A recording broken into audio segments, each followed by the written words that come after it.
Okay, so we're now going to do question 12, and just to remind you, what you would do before a session, you look at the front of the teacher's guide and you'd see what questions am I supposed to be doing right now.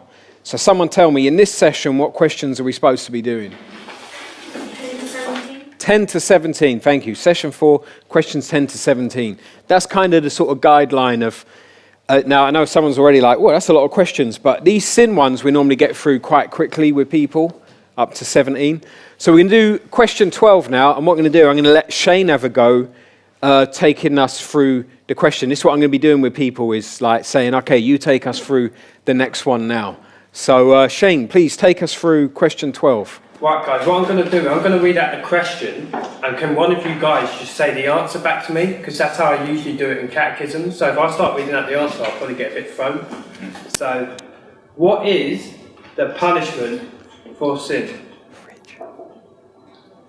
Death, which is spiritual, physical and eternal. Thank you very much. So what is the punishment for sin? Death, which is spiritual, physical and eternal. Now let's look at Genesis 2, verse 17. And when you get there, could one of you please read it out?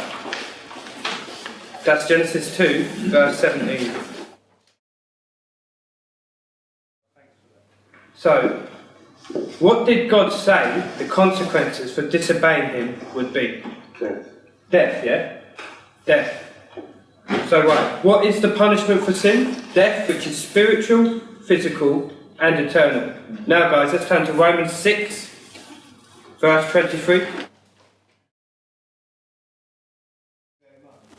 So how is death described here? Eternal life. Wages. Wages, right, it's deep. So what is the punishment for sin? Death, which is spiritual, physical and eternal.